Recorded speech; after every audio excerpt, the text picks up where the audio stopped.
Herkese merhaba. Bugün şahane bir hamburger ekmeği ve hamburger yapacağız. Haydi tarifimize başlayalım. Öncelikle uygun bir kabın içerisine 1,5 su bardağı ılık su ve yarım su bardağı yine ılık sütü ilave ediyoruz. Hafif sıcak da olabilir ama kesinlikle soğuk olmayacak. Ben yarım paket yaş maya kullandım. İsterseniz bir paket instant maya da kullanabilirsiniz. 1 yemek kaşığı şeker ve 1 çay bardağının dibinde 2 parmak kalınlığında olacak kadar sıvı yağ kullandım. Bunları karıştırdım ve üzerine un eklemeye başlıyorum.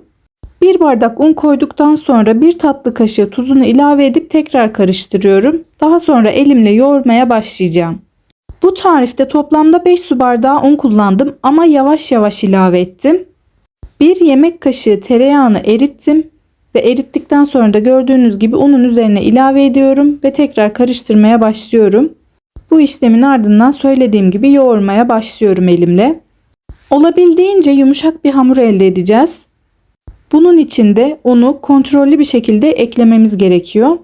Unu bir anda koyduktan sonra sert bir hamurunuz olursa biraz süt ekleyebilirsiniz. Hiçbir şey olmaz. Tekrar yoğurmaya devam edersiniz yumuşak bir kıvam olana kadar. Toplamda 5 su bardağı un. Ama yavaş yavaş ilave ediyorum. Gördüğünüz gibi yoğurup kıvamına bakıyorum. Poğaça hamuru gibi yumuşak bir hamurumuz olacak.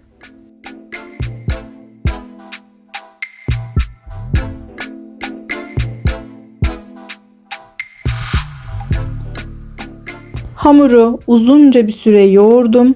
Çok güzel oldu. Şimdi mayalanması için üstünü kapatacağım ve bir kenara alacağım.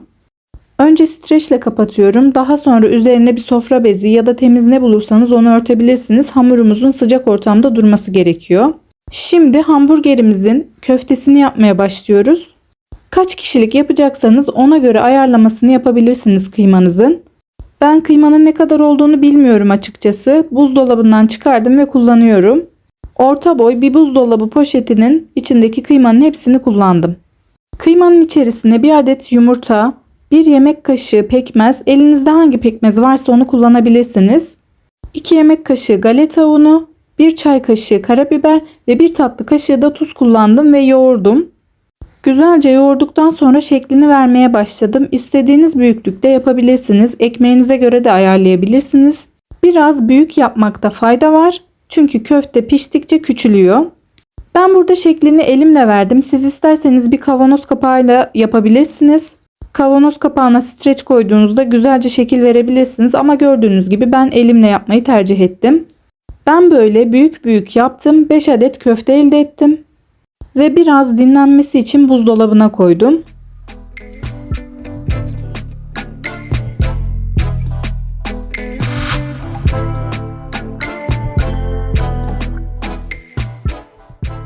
Şimdi de hamburgerleri süsleyecek malzemeleri doğramaya geldi sıra. Domates, turşu, marul ve soğan kullandık. Onları doğrayıp bir kenara aldık. Bu arada soğanları karamelize bir şekilde pişireceğiz. Döküm tavanın içerisinde çok lezzetli oluyor. Bunu da mutlaka yapın bence.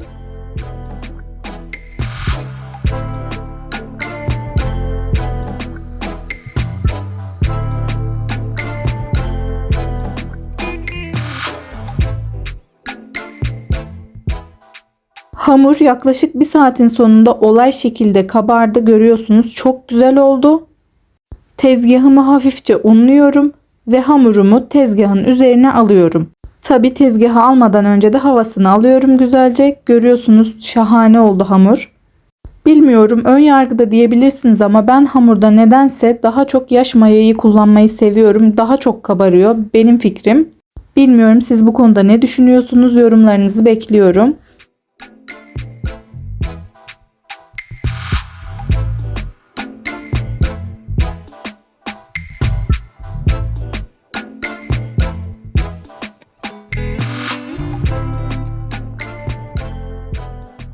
Hamuru tezgahta biraz toparlıyorum ve yuvarlak bir şekil vereceğim. Daha sonra da parçalara böleceğim ve bezeler elde edeceğim.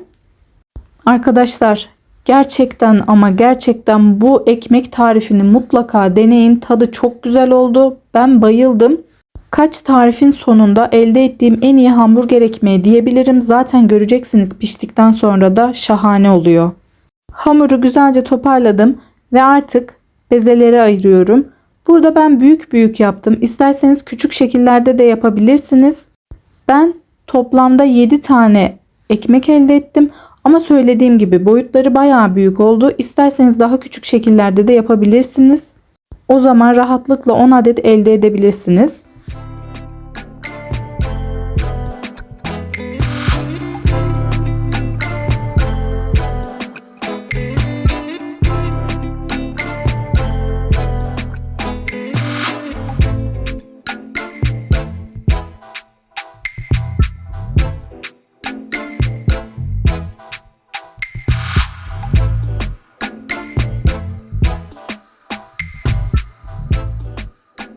Bezeyi önce tezgahta güzelce toparladım ve birleştirdiğim kısmı altına getirdim. Üstü gayet pürüzsüz oldu, görüyorsunuz.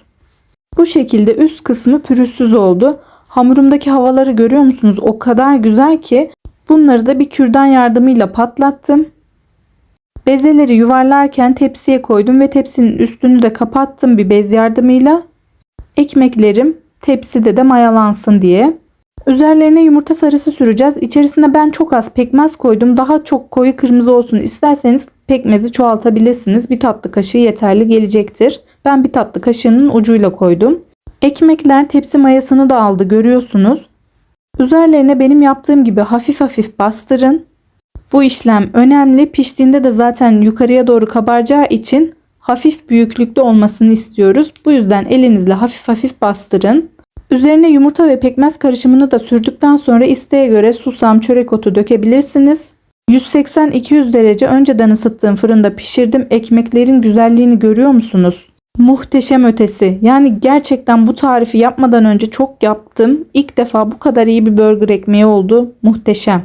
Döküm tavada köftelerimi pişirmeye başlıyorum. Döküm tavaya köfteleri koymadan önce iyi ısıtmamız gerekiyor ki köfteler yapışmasın. Isısı her yere eşit miktarda dağıldığı için çok güzel pişiriyor. Bakar mısınız köftelerin güzelliğine? Çok güzel kızarıyorlar. Soğanlar zaten mükemmel oluyor. Döküm tava bildiğiniz ızgara gibi o kadar güzel oluyor ki çok güzel pişiriyor. Asla çiğ kalma derdi yok. Üzerine burger peyniri koyuyorum köftelerin. Burada bir kapak kapatırsanız gayet güzel üstüne yapışacaktır peynirler. Çok güzel oluyor. Şimdi ekmeğe geçebiliriz. Şu yumuşaklığı görüyorsunuz değil mi? Acayip güzel ya. Şu ekmeği kesinlikle yapmalısınız. İster sandviç yapın, ister bizim gibi hamburger yapın. Ne yaparsanız yapın çok şahane oluyor.